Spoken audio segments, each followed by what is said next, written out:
సంక్రాంతి పండుగలు చూసుకునే నేపథ్యంలో అంగరంగ వైభవంగా జరుగుతున్న పరిస్థితి ఉంది. ప్రస్తుతం మనం విజయవాడలో ఈ యొక్క సంక్రాంతి పండుగలకు సంబంధించి ఇప్పటికే చాలా పెద్ద ఎత్తున నిర్వహిస్తున్న పరిస్థితి అయితే ఉంది. అయితే ప్రధానంగా చూస్తే ఇటు ముగ్గుల పోటీలు కావచ్చు. ఈ ప్రధానంగా ఇప్పుడు రామవారపురం రింగ్ రోడ్డు వద్ద అయితే ఒక ప్రాంగణంలో ఉన్నాము. ప్రధానంగా ఈ యొక్క ఏవైతే ముగ్గుల పోటీలకు సంబంధించి ఇప్పటికి చాలా మంది కూడా ఇక్కడ రావడం తమ యొక్క ముగ్గులు అయితే ఇక్కడ వేస్తున్న పరిస్థితి అయితే ఉంది. ఇక్కడ నిర్వాహకులు ఉన్నారు, వారిని అడిగి మరిన్ని ప్రయత్నాలు చేద్దాం. సార్, ప్రధానంగా చూస్తే ఈ యొక్క ముగ్గుల పోటీకి సంబంధించి అంటే ఎంతమంది ఇప్పటి వరకు పాల్గొన్నారు, ఏంటి? ఇప్పుడు ఈ ముగ్గులు పోటీల్లో దాదాపుగా 150 మంది వరకు పాల్గొంటున్నారు 150 మంది వరకు పాల్గొంటున్నారు. ఇదే విధంగా చూసుకుంటే మన ఎంపీ గారు కానీ మన గౌరవ ఎమ్మెల్యే గారు కానీ మాకు ఒకటే చెప్పారు, సాంప్రదాయబద్ధంగా ఉండాలి ఈ కార్యక్రమాలన్నీ కూడా అని చెప్పారు.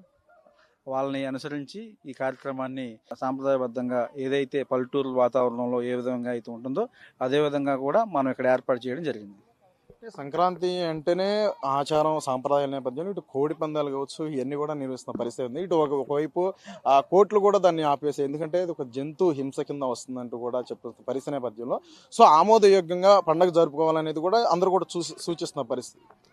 ఏదైతే కోర్టు ఏదైతే ఇచ్చిందో దాన్ని కూడా సూచనలు కూడా మేము పెట్టుకొని ఎటువంటి ఆటంకాలు లేకుండా, ఎటువంటి జంతు బలి లేకుండా మేము కార్యక్రమాన్ని ఏర్పాటు చేయగలిగింది.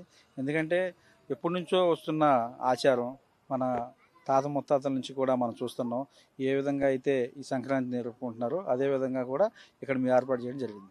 ఈ యొక్క ముగ్గురు పోటీలే కాకుండా ప్రధానంగా ఈ ప్రాంగణంలో ఇంకా ఎటువంటి పోటీలు నిర్వహిస్తున్నారు, అలాగే ప్రైజులు కావచ్చు, ఇవన్నీ కూడా ఇప్పుడు డిస్ట్రిబ్యూట్ చేస్తారు. ఈ ముగ్గులు పోటీలతో పాటు ప్రైజులు ఈరోజు ఈవినింగ్ మేము ఏర్పాటు చేయడం జరిగింది. ఇదే విధంగా మన కూచిపూడి నిత్యం, సాంప్రదాయబద్ధంగా కూచిపూడి నిత్యం కూడా మేము ఏర్పాటు చేయడం జరిగింది.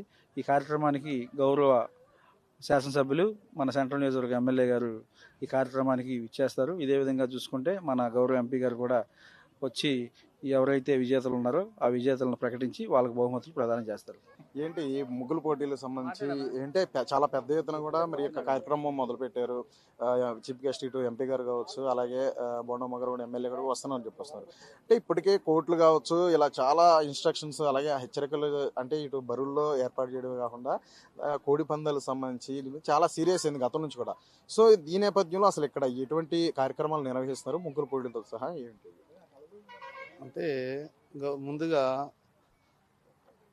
సెంట్రల్ నియోజకవర్గం ప్రజలందరికీ సంక్రాంతి శుభాకాంక్షలు, అలాగే భోగి కనుమ శుభాకాంక్షలు.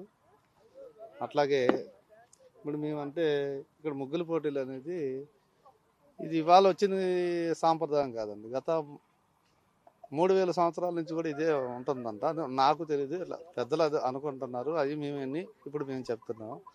ఇది ఇవాళ వచ్చిన సాంప్రదాయం కాదు, ఫస్ట్ నుంచి కూడా ఇదంతా జరుగుతూనే ఉంది.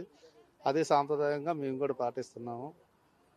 అదేవిధంగా ఇవాళ ఏంటంటే మీ ప్రైజులని అయ్యని లేడీస్కి, పిల్లలకి ఆటలు పెట్టుకోవడానికి కానివ్వండి, జైంట్ వీల్ కానివ్వండి, కొలంబాస్ కానివ్వండి, ఇవన్నీ కూడా పెట్టి మేము సాంప్రదాయ పద్ధతిగా జరుగుతాం. ఈరోజు చాలా పెద్ద ఎత్తున కూడా ఇటు సంక్రాంతి సంబరాల వేడుకల నేపథ్యంలో ఇటువంటి కార్యక్రమాలు చేపడుతున్నారు కదా, ఏంటి దాని మీద? సంక్రాంతి అంటేనా ఇది మన తాత ముత్తాతల కాడి నుంచి ఉంది. సంక్రాంతి అనేది ఈ అంటే కొత్త వ్యవసాయం చేసుకుని పంట రైతులు సంపాదించుకునేదని అలాంటి సంస్కృతి, ఇలాంటి క్రీడా కార్యక్రమాలు ఈ గవర్నమెంట్ కూటమి ప్రభుత్వం బాగా ఎంకరేజ్మెంట్ చేస్తుంది.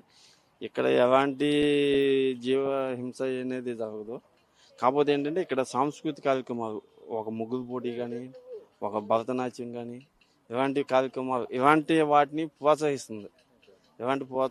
వల్ల చాలా బాగుంది. ఈ సంప్రదాయం ఇప్పుడు వచ్చింది కాదు, ఇదేదో కొత్తగా ఈ గవర్నమెంట్ పెట్టింది కాదు. ఏ గవర్నమెంట్ వచ్చినా సరే ఇది సాంప్రదాయబద్ధం. ఎవరు వద్దన్నా ఏదన్నా ఈ ముగ్గురు పోటీ అనేది ఇది పల్లెటూరు వాతావరణం నుంచి, పల్లె నుంచి సిటీకి వచ్చింది ఇది.